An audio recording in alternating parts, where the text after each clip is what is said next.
रहमान रहीम अस्सलाम वालेकुम। आज हम पढ़ेंगे assessment of nose mouth and throat या आप फेरिंग्स भी कह सकते हैं। ठीक है, इन तीनों का असेसमेंट इस चैप्टर में हम पढ़ेंगे और स्टार्ट करते हैं विदाउट वेस्टिंग एनी टाइम। सबसे पहले नोज़ का हम स्टार्ट करते हैं। तो नोज़ का असेसमेंट पढ़ने से पहले आपको नोज़ की थोड़ी सी एनाटमी पता होनी चाहिए और थोड़ा सा नोज़ के बारे में पता होना चाहिए कि नोज़ में क्या क्या चीज़ें हैं, किस तरह की बनी हुई है। ठीक है, तो आपको बताया जा रहा है the lower 2/3 of the external nose consist of a flexible cartilage. Nose का जो पिछले वाला या जो नीचे वाला हिस्सा है, मतलब बाहर की तरफ, ठीक है, वो एक कार्टिलेज है। ठीक है, फ्लेक्सिबल कार्टिलेज मतलब उसको हम इधर उधर कर सकते हैं, मूव करवा सकते हैं।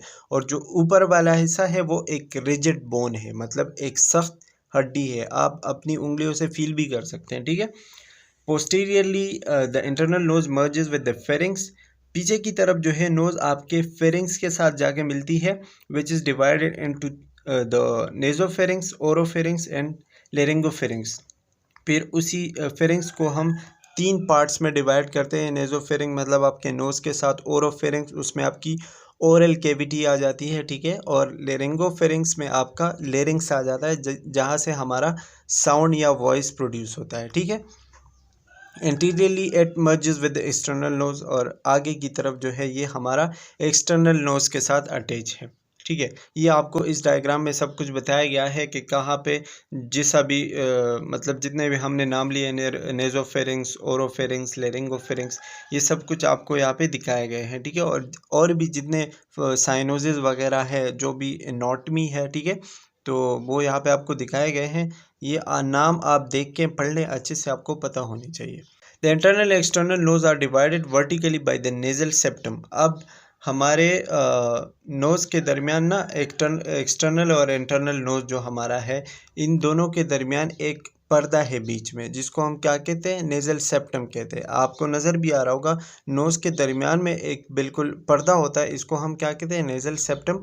Air entering the nose passes through the vestibules which is lined with the coarse hair that help filter dust. और फिर इसके अंदर कुछ बाल होते हैं, ठीक है, हेयर होते हैं, जिसका काम क्या होता है कि जब हम सांस लेते हैं और हमारे नाक के अंदर हवा जाती है तो उसमें अक्सर डस्ट होती है, मतलब गंदगी वगैरह होती है।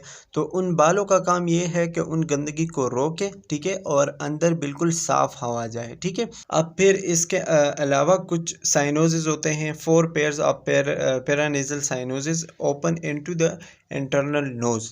मतलब साइनोसिस का ये होता है कि इसमें कुछ फ्लूइड होता है, ठीक है, और वो हमारे हेड के बैलेंस को बरकरार रखती है। मतलब हमारे जो हेड का वज़न होता है ना, वो हमें फील नहीं होता। इसलिए नहीं फील होता क्योंकि हमारे हेड के अंदर साइनोज होते हैं। तो 4 पेयर्स ऑफ साइनोसिस है, आपको आगे दिखाएंगे भी। ठीक है, इसमें आपको दिखाए गए हैं। इसमें एक होता है स्फेनाइड, जो आपके कान के आसपास होता है। ठीक है, दूसरा है फ्रंटल, जो आपके आंखों के बिल्कुल ऊपर होता है। तीसरा है इथमाइड, जो आपके आंख और आपके नाक के बीच होता है। ठीक है, और इसके अलावा मैक्सिलरी, जो आपके ऊपर वाले जबड़े के ऊपर होते हैं। अब इनका क्या काम होता है, मैक्सिलरी साइनोज जो है वो आपके चीक्स या बिलो द आई मौजूद है। फ्रंटल साइनोज आपके आईब्रोज के ऊपर मौजूद है। इथमाइडल या स्फेनाइडल साइनोज जो है located behind the eyes and nose, मतलब जो है वो आपके आंखों के पीछे और नोज के बिल्कुल साथ मौजूद है। The sinuses serves as resonators for sound production and provide mucus. अब इसके अंदर जैसे कि मैंने आपको बता दिया कि एक फ्लूइड होता है, आपके हेड का बैलेंस बरकरार रखता है।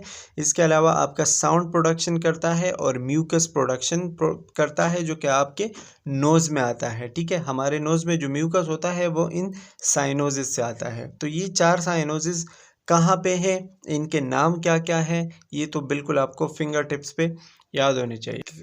नोज़ का स्ट्रक्चर कैसा होना चाहिए, मतलब एक नोज़ की जो शक्ल होती है, ठीक है, वो कैसी होनी चाहिए। The appearance of the nose and face often give a clue to the patient's symptoms. मतलब नोज़ से ही हमें पता चलता है कि इस बंदे को नोज़ में क्या मसला है। जैसे ही वो हमें नज़र आती है ना, अपीयरेंस जिसकी जैसी होती है उससे हमें पता चलता है। जैसे कि deviated nasal septum, deviated nasal septum का मतलब जैसे कि इस पिक्चर में आपको नज़र आ रहा है थोड़ी सी टेढ़ी हो चुकी है नोज़, ठीक है। तो डिविएटेड मतलब इसके अंदर जो सेप्टम है वो डिविएट हो चुका है, थोड़ा थोड़ा टेढ़ा हो चुका है, ठीक है। क्रेपिटेशन मतलब वही कि नेज़ल फ्रैक्चर, कोई बोन में कोई फ्रैक्चर वगैरह आ गया है, टेंडरनेस बहुत सख्त है, इन्फेक्शन हुआ है, या कोई एडिमा है, एडिमा मतलब सूज गई है, एलर्जी की वजह से सूज जाती है, ठीक है। ये कुछ 4 मेन चीज़ें हैं जिनकी वजह से आपको मतलब किसी भी मसले का पता चल सकता है। या तो नोज़ डिविएट होगी मतलब टेढ़ी हो चुकी होगी, या कोई फ्रैक्चर होगी जिसको हम क्रेपिटेशन कहते हैं, या बहुत ज़्यादा इन्फेक्शन की वजह से वो सख्त हो जाती है, ठीक है। और इसके अलावा एलर्जी की वजह से वो क्या हो जाती है, सूज जाती है। तो इन चारों चीज़ों का आपको पता होना चाहिए। का मेन काम है वो है हिस्ट्री क्वेश्चंस, ठीक है। मतलब आपके पास कोई मरीज़ आया तो उससे किस तरह के सवालात पूछने हैं। सबसे पहले आपने उससे ये सवाल पूछना है कि आप क्या नोज़ जो है वो ब्लीड करता है या नहीं, इन्फेक्शन है या नहीं, ठीक है। डिस्चार्ज किस तरह, मतलब कोई चीज़ बाहर तो नहीं आ रहा है, म्यूकस, ब्लड, वाटर जो भी हो, ठीक है। या फ्रीक्वेंसी ऑफ कोल्ड्स, आपको जो है नज़ला ज़ुकाम बार बार होता है या नहीं, ठीक है। नेज़ल ऑब्स्ट्रक्शन मतलब नाक बंद होता है, ठीक है। हिस्ट्री ऑफ इंजरी, कोई इंजरी वगैरह तो नहीं हुई, पहले हुई थी या अब हुई है, ठीक है। इसके अलावा फ़ीवर के बारे में पूछेंगे जो कि एलर्जी की वजह से होता है। मतलब किसी बंदे को किसी चीज़ से एलर्जी है, उसको एलर्जी हो गई, उस एलर्जी की वजह से जो फ़ीवर होता है उसको हम है फ़ीवर कहते हैं, ठीक है। तो ये क्या होता है, ये सवालात आपने पूछने हैं। फिर जब आप उसका असेसमेंट स्टार्ट करोगे तो असेसमेंट में सबसे पहले आपने क्या करना होता है, इंस्पेक्शन करना होता है, मतलब देखना होता है, ठीक है। आंखों से आप देखते हैं तो क्या देखोगे, नोज़ का पोजीशन देखोगे कि मतलब जैसे सेंटर पे होता है ना हमारे चेहरे में, तो सेंटर पे है या नहीं। सिमेट्री मतलब बिल्कुल सही, शक्ल सही नज़र आ रही है, और कलर उसका कैसा है, ठीक है। ये सबसे पहले आपने देखना है। फिर इसके अलावा उसमें वेरिएशंस, जो चीज़ें मुख्तलिफ है मतलब नॉर्मल नहीं है, जैसे कि डिसकलरेशन हो गई है। आमतौर पर हमारी नोज़ जो है वो थोड़ी सी रेड कलर की होती है, तो वो क्या कभी वाइट हो जाती है, कभी येलो हो जाती है, ठीक है। या स्वेलिंग हुई हुई है, या कोई डिफ़ॉर्मिटी है, डिफ़ॉर्मिटी मतलब कि उसका जो शक्ल है वो चेंज हो गई है, ठीक है। तो ये सारे जो वेरिएशंस होते हैं वो आपने देखने हैं। फिर इसके अलावा साइज़ आपने देखना है कि आमतौर पर जो साइज़ है उससे साइज़ ज़्यादा तो नहीं हुआ, शेप जो है वो मतलब डिस्टर्ब तो नहीं हुआ, क्योंकि मुख्तलिफ़ किस्म की चीज़ों से होता है। या तो आपके कार्टिलेज में मसला आया होगा, या आपका बोन फ्रैक्चर होगा, या इसके अंदर जो एडिपोज टिश्यू है, ठीक है, वो उसमें मसला होता है, ठीक है। तो ये मुख्तलिफ़ किस्म की चीज़ें हैं, साइज़, शेप, या फ्रैक्चर, या कलर, या डिफ़ॉर्मिटी, स्वेलिंग, एडिमा, ये सारी चीज़ें आपने देखनी होगी इन इंस्पेक्शन, ठीक है। ये आपको मुख्तलिफ़ किस्म के वेरिएशंस दिखाए गए हैं कि मतलब मुख्तलिफ़ किस्म के नोज़ शेप्स हैं, तो ये आप देख सकते हैं, ठीक है। आपको पता होना चाहिए कि मतलब हर किसी का नोज़ एक जैसा नहीं होता, शेप्स वाइज़ वो डिफरेंट होता है। आपने क्या करना है कि नोज़ को ऑब्ज़र्व करना है कि कोई डिस्चार्ज तो नहीं आ रहा, या कोई फ्लेयरिंग मतलब जो सांस लेने की वजह से जो आवाज़ आ रही होती है ना ज़ोर ज़ोर से, ठीक है, उसको हम क्या कहते हैं, फ्लेयरिंग कहते हैं। अब अगर कोई डिस्चार्ज आ रही है, ठीक है, नोज़ से, जैसे कि कोई म्यूकस फ़र्ज़ करो आ रहा है, तो आपने उसका कलर देखना है, उसका ऑडर, उसकी जो स्मेल होती है वो आपने देखना है, ठीक है। और कितना आ रहा है और कब-कब आ रहा है, ये 4 चीज़ें हो गई। कलर, ऑर्डर, अमाउंट और कंसिस्टेंसी, जिसको हम के कहते हैं, ठीक। अगर आपने नोटिस की वहाँ पे फ्लेयरिंग कि मतलब कोई ज़ोर ज़ोर से सांस ले रहे हैं और बहुत ज़्यादा तकलीफ़ हो रही है उसको सांस लेने में, ठीक है, और हवा बहुत ज़्यादा वो एंटर कर रहा है, ठीक है, तो फिर आपने क्या देखना होगा, अदर साइन जो होंगे, जो सांस लेने के और मसले होंगे वो आपने देखने होंगे, जैसे कि उसको लंग्स का कोई मसला है, या वो स्मोकिंग कर रहा है, या और कोई ऐसा मसला जो कि सांस लेने के साथ अटैच हो, ठीक है। तो वो चीज़ें भी आपने, अगर उसको फ्लेयरिंग हो रही है तो देखनी है। फिर उसके बाद नेज़ल कैविटी आपने कैसे चेक करनी है, check patency by occluding one nostril and asking the patient to breathe in through the other nostril. इसमें आपने क्या करना होता है कि जब भी आप पेशेंट का नोज़ चेक करने जा रहे हो, असेसमेंट करने जा रहे हो, तो आप उसका एक जो नॉस्ट्रल होता है, नाक का जो एक सुराख होता है, जो नतना होता है, ठीक है, एक को बंद करते हैं और दूसरे से हम उसको सांस लेने को कहते हैं। कि आप दूसरे से सांस लो, फिर उससे जो है वो जो पहले वाला बंद किया था उसको छोड़ देते हैं और दूसरे वाले को बंद कर देते हैं, ठीक है। तो उससे भी हमें पता चल जाता है कि मसला क्या है, मतलब किस नॉस्ट्रिल से वो सही से सांस लेता है और किस नॉस्ट्रिल से उसको सांस लेने में मसला होता है। तो ये भी इस स्केल से भी हमें पता चलता है। इसको हम क्या कहते हैं, पेटेंसी कहते हैं, ठीक है। इसके अलावा हम नोज़ को देखते हैं, मुख्तलिफ़ किस्म के टूल्स इस्तेमाल करते हैं, जैसे कि नेज़ल स्पेकुलम है या कोई पेन लाइट है या कोई स्मॉल फ्लैश लाइट हम देखते हैं, ठीक है। मतलब नोज़ के अंदर जो है वो लाइट लगा के देखते हैं कि क्या मसला है, या फिर कोई एक और चीज़ होती है जिसको हम ऑटोस्कोप कहते हैं। तो ये सारी चीज़ें हम इस्तेमाल करते हैं, इसके नाम भी आपको पता होने चाहिए, ठीक है।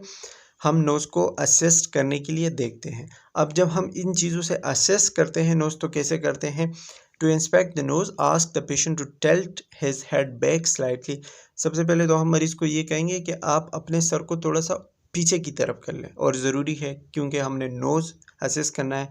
Then push up the tip of the nose and gently insert the otoscope. फिर आप उसके जो नाक का जो टिप है, जो सर है, उसको आप थोड़ा सा ऊपर की तरफ खींचेंगे, ठीक है, पुशअप करेंगे, और ऑटोस्कोप जो है वो बिल्कुल आराम से जो है वो आप उसके नोज़ के अंदर इंसर्ट करेंगे, लेकिन ज़्यादा मतलब ज़ोर से नहीं करना ताकि बंदे को तकलीफ़ ना हो, ठीक है।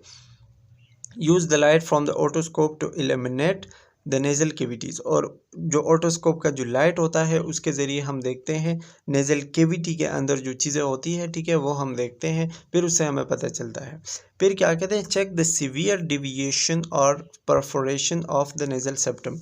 फिर उस लाइट से हमें पता चलता है कि डिविएशन तो नहीं हुई, मतलब कोई टेढ़ापन तो नहीं है, ठीक है, उससे हमें पता चलता है। डिविएशन का मतलब होता है अपने नॉर्मल रेंज से हट जाना, ठीक है। लेकिन यहाँ पे नेज़ल की बात हम कर रहे हैं तो यहाँ पे मतलब होगा टेढ़ा होना, ठीक है। या फिर परफोरेशन तो नहीं हुई, परफोरेशन मतलब कोई एक जो नेज़ल सेप्टम है इसके अंदर कोई सुराख वगैरह तो नहीं हुए, ठीक है, वो हम देखते हैं। फिर इसके अलावा examine the vestibule and turbinates for redness, softness, swelling and discharge. के अंदर जो है मुख्तलिफ़ किस्म के टर्बुनेट्स, मतलब ऐसी चीज़ें होती हैं जिससे वो म्यूकस वगैरह जो है वो रिलीज़ होते हैं, ठीक है। तो ये सारी चीज़ें फिर हम देखते हैं कि वहाँ पे कोई रेडनेस तो नहीं है, कोई सॉफ्टनेस है, कोई स्वेलिंग तो नहीं हुई, या कोई डिस्चार्ज वगैरह तो नहीं हो रहा, ठीक है। ये सारी चीज़ें हम देखते हैं जब हम वो ऑटोस्कोप एंटर करते हैं, इंसर्ट करते हैं नोज़ में, ठीक है। तो उससे हमें पता चलता है कि नोज़ में क्या एबनॉर्मेलिटी आई है with the insertion of otoscope.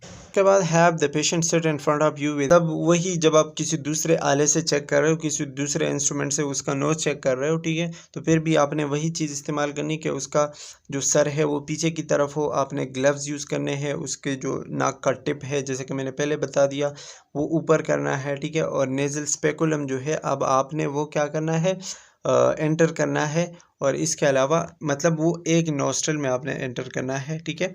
Slowly open the speculum as wide as possible without causing discomfort. मतलब जब आप उसको पहले एंटर करते हो तो वो बंद होता है, फिर जब आप उसको एंटर करोगे तो एंटर करने के बाद फिर आप उसको थोड़ा स्लोली जो है वो आप ओपन करते हो, लेकिन इस बात का ख्याल आपने रखना है कि मरीज़ को कोई भी डिस्कम्फर्ट, कोई भी मसला ना हो, ठीक है।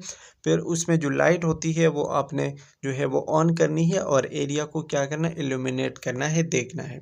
इसमें भी वही चीज़ के कलर, पेटेंसी, नॉस्ट्रिल वगैरह ये सारी चीज़ें आपने देखनी है। And check for exudate. Exudate का मतलब होता है कि वहाँ पे कोई कचरा जमा तो नहीं हुआ, कोई पस तो नहीं है, कोई ब्लीडिंग वगैरह, जो कि एक हम कहते हैं एक गंदगी, ठीक है, वो तो नहीं है, ठीक है। फिर उसके बाद एक आपको नॉर्मल चीज़ें बताई गई हैं, जैसे कि म्यूकोजा शुड बी मॉइस्ट। नाक का जो म्यूकोजल लेयर होता है वो मॉइस्ट होना चाहिए, मतलब नमीदार होना चाहिए, जिसमें थोड़ी सी पानी हो या थोड़ा सा वो गीला हो, ठीक है। पिंक टू लाइट, जब उस पर लाइट पड़ती है तो वो पिंक नज़र आता है या रेड नज़र आता है, ठीक है। And free from lesion and polyps, और उसमें कोई भी ज़ख़म या कोई भी दाने वगैरह नहीं होने चाहिए। आम तौर पर हमारी नोज़ इस तरीके से होनी चाहिए। अगर इस तरीके से नहीं है, जैसे कि पिंक नज़र नहीं आ रही, या वो मॉइस्ट नहीं है, या फिर वहाँ पे कोई लीजन वगैरह है, तो ये सारी चीज़ें हमने क्या करनी है, नोट करनी है, ठीक है। After inspecting one nostril close the speculum, remove it and inspect the other nostril. जब आपने एक नॉस्ट्रल जो है मतलब एक नथने का इंस्पेक्शन किया, ठीक है, फिर आपने स्पेकुलम बाहर निकालना है, ठीक है, और फिर दूसरे नॉस्ट्रल के अंदर जो है वो आपने इंसर्ट करना है, और सेम प्रोसेस आपने दूसरे नॉस्ट्रल में भी अप्लाई करना है ताकि उसका भी आपको पता चल सके, ठीक है। अब हम करते हैं इंटीरियर रीनोस्कोपी। इंटीरियर का मतलब होता है अंदर की तरफ, रीनोस्कोपी इंस्पेक्शन ऑफ नोज़ आप कह सकते हो, ठीक है। तो मतलब नोज़ के इंटीरियर बाहर की तरफ, या नोज़ का जो बाहर का हिस्सा है, ठीक है, उसके अंदर वाले हिस्से का हम क्या करते हैं, इंस्पेक्शन करते हैं। इसको हम क्या कहते हैं, इंटीरियर रेनोस्कोपी, ठीक है। इसमें हम क्या करते हैं, मुख्तलिफ़ किस्म के टर्बिनेट्स और मिएटस देखते हैं। टर्बिनेट्स हमारे नोज़ के अंदर जो है मुख्तलिफ़ किस्म के स्ट्रक्चर्स होते हैं जिनका काम होता है म्यूकस वगैरह जाती है उसको प्योरीफाई करना, इसके अलावा ह्यूमिडिफाई करना, मतलब उसको साफ़ करना, उसको नमी देना, उसको हमारे बॉडी के लिए मौजूद बनाना ताकि वो अंदर जाके कोई मसला ना करे, ठीक है। इसके अलावा मिएटस होते हैं, तो मिएटस अंदर का रास्ता होता है जो कि आपके नोज़ को अंदर के बॉडी के साथ कनेक्ट करती है, ठीक है। अच्छा, इसके अलावा जो म्यूकोज़ा होता है वो आपने देखना होता है, मतलब बाहर का जो लेयर होता है नोज़ का। इसके अलावा नेज़ल सेप्टम जो अंदर का, जो दो नॉस्ट्रल के दरमियान का जो ब्रिज है, जो रास्ता है, ठीक है। इसके अलावा lateral wall of the nose, जो लेटरल वॉल है, ठीक है, जो दीवारें हैं वो देखते हैं। इन चीज़ों का हम इंस्पेक्शन करते हैं, ये आपको इस स्ट्रक्चर में दिखाए गए हैं, ठीक है। इंटीरियर रीनोस्कोपी में हम क्या करते हैं, decongest the nose with ephedrine sulphate to visualize all the structure. Ephedrine sulphate एक किस्म का पाउडर आप कह सकते हैं कि वो हम नाक में डालते हैं, ठीक है। उससे हमें ऑल जो स्ट्रक्चर्स होती हैं, जो चीज़ें होती हैं, वो हमें सही से नज़र आती है। इसमें हम इसके ज़रिए से हम देख सकते हैं मिडल और इन्फीरियर टर्बिनेट्स बिल्कुल आसानी से, ठीक है, और मिडल मिएटस भी देख सकते हैं। अब जब हमने ये पाउडर इसमें डाल दिया तो फिर हम क्या क्या चीज़ें उसमें हमने नोट करनी है। वही बात कि डिस्चार्ज कब है, कितना है, ठीक है, कंसिस्टेंसी कितनी है, कब कब होता है, कोका जिसे मैंने आपको पहले बताया, साइनोसाइटिस वाली वही कहानी, ठीक है। पोलेप्स मतलब usually arise from ethmoid air cells and from the middle meatus. Polyps कोई भी एबनॉर्मलिटी, कोई भी दाने, कोई भी लीजन्स वगैरह जो कि आमतौर पर मिएटस वगैरह से निकलते हैं। और एलर्जी के लिए आपने देखना है कि स्किन का जो म्यूकोजल लेयर है, अगर वो पेल है, बिल्कुल पीली हो चुकी है, ठीक है, तो वो भी हम देखते हैं कि इस बंदे को एलर्जी है। तो ये सारी चीज़ें आपने नोट करनी है। ये अगर आपको नहीं पता चल रहा तो इस स्ट्रक्चर में आपको सारे नाम बताए गए हैं, ठीक है।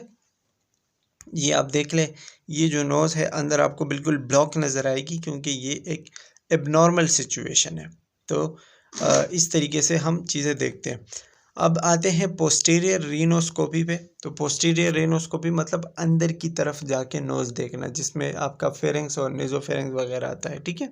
Look at the area behind the nose from below and behind, मतलब नीचे की तरफ से भी देखते हैं और पीछे की तरफ से भी देखते हैं नेज़ोफेरिंग्स का जो एरिया है। Done in patient with the history of, ये हम किन पेशेंट्स में देखते हैं, जिनमें एपिक्जेस्टिस हो। एपिक्जेस्टिस का मतलब ये कि नोज़ ब्लीडिंग हो रही हो बार बार, ठीक है। नेक मासेस हो, नेक मासेस के मतलब किस्म के मासेस, या हम कैंसर कह सकते हैं। अनएक्सप्लेन्ड सीरस ओटाइटिस मीडिया, या फिर कानों में कोई मसला हो, जैसे कि वो बहरा हो, सही से नहीं सुन पा रहा हो, ठीक है। स्पेशली यूनिलेटरल होता है, मतलब एक ही कान का मसला होता है। और इसके अलावा साइनोसाइटिस, जो साइनोसिस मैंने आपको बताया, उनका इन्फ्लेमेशन हो, ठीक है, तो उनकी वजह से हम ये पोस्टीरियर रीनोस्कोपी देखते हैं, करते हैं। ये आपको वही नेज़ोफेरिंग्स, मिरर, वॉल्वा, जो नोज़ का पोस्टीरियर स्ट्रक्चर है, ठीक है, वो सारा कुछ बताया गया है, तो ये आप देख सकते हैं। आते हैं पेल्पेटिंग द नोज़ पे। इंस्पेक्शन हमने किया, अब आती है बारी पेल्पेट की। तो पेल्पेट आपको पता होगा कि हम थ्रू फिंगर्स जो है वो क्या करते हैं, असेस करते हैं। Palpate the patient nose with your thumb and four finger, हम फोर फिंगर और थंब का इस्तेमाल करते हैं, ठीक है, और पेशेंट का जो नोज़ है वो असेस करते हैं। और क्यों असेस करते हैं, पेन के लिए, कि मतलब कोई पेन तो नहीं है, टेंडरनेस तो नहीं है, या स्वेलिंग, या कोई डिफॉर्मिटी, मतलब कोई अनयूजुअल चीज़ तो नहीं है, ठीक है। यहाँ पे आपको एक स्पेशल बात बताई गई है, remember only the frontal and maxillary sinuses are accessible.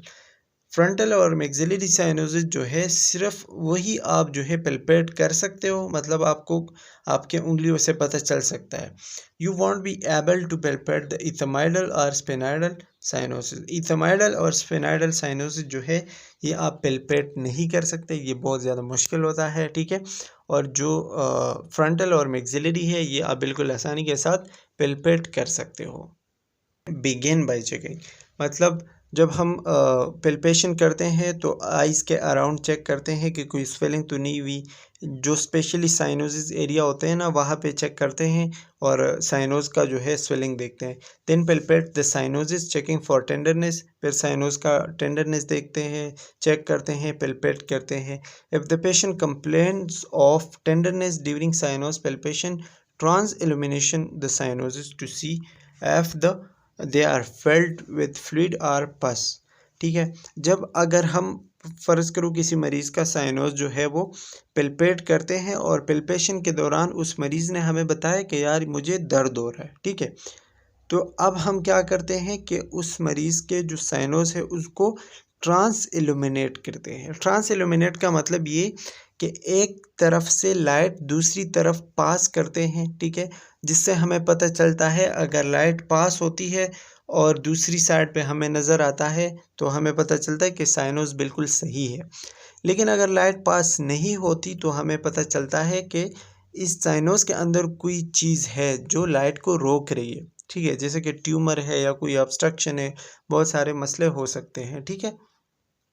ये आपको जो है ट्रांस इल्यूमिनेट के कुछ वीडियोस भी बताई गई है।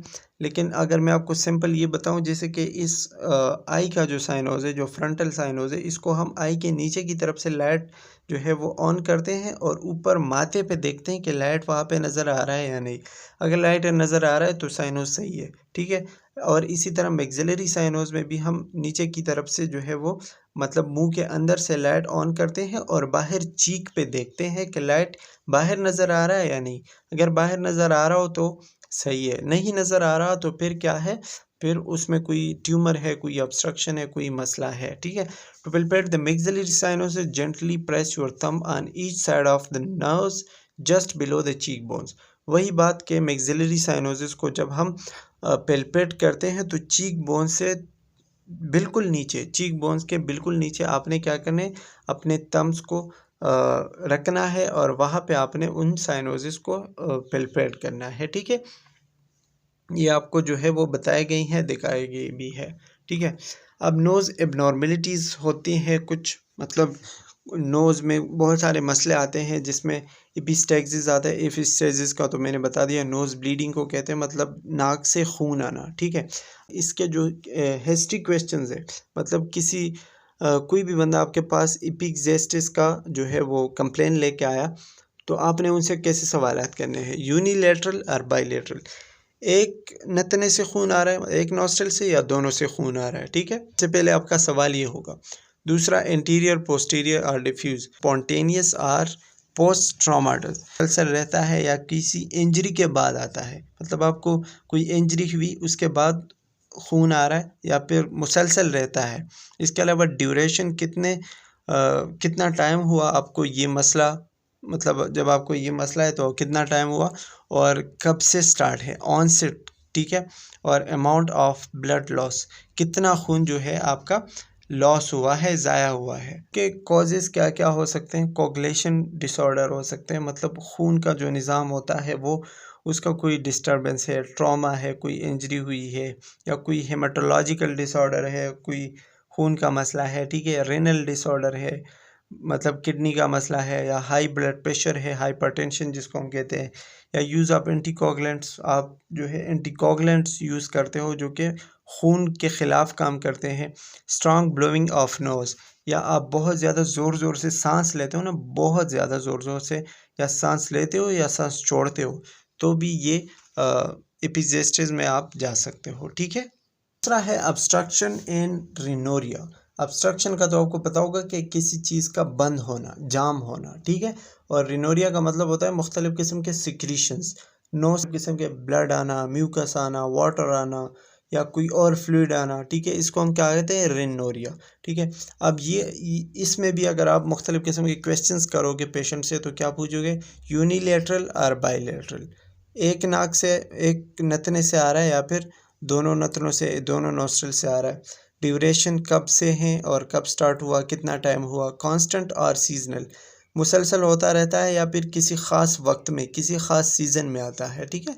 इसके अलावा change in character with change in position, अगर आप अपना पोजीशन चेंज करते हो, मतलब एक साइड पे लेटे हो और आप अपना साइड चेंज करते हो तो उसमें उस टाइम उसमें कोई चेंज आता है या नहीं, ठीक है।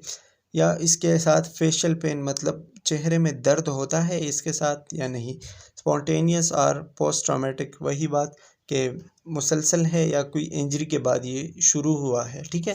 तो ये क्वेश्चन है जो कि हम पूछते हैं। इस सिम्टम्स क्या हो सकते हैं कि फ्रीक्वेंट स्नीजिंग, बहुत ज़्यादा चीखते हैं आप, ठीक है, कोई बंदा है जो बहुत ज़्यादा उसको चीख आ रही है तो ये रिनोरिया वगैरह हो सकता है।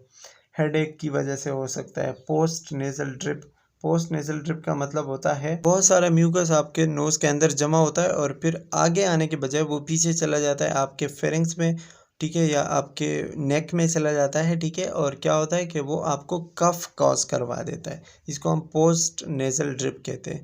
या नेज़ल प्रूराइटिस, मतलब नेज़ल के अंदर कोई इन्फ्लेमेशन वगैरह है, ठीक है, कोई सोर थ्रोट है, जो नेक का मसला होता है, गला ख़राब होता है, ठीक है, ईयर एक, कान में दर्द हो, आस्थमा हो, आस्थमा हम कहते हैं कोई सांस का मसला हो, तो इन सारी चीज़ों की वजह से या इन सारे मसलों की वजह से आपको ऑब्स्ट्रक्शन या रिनोरिया हो सकता है, ठीक है।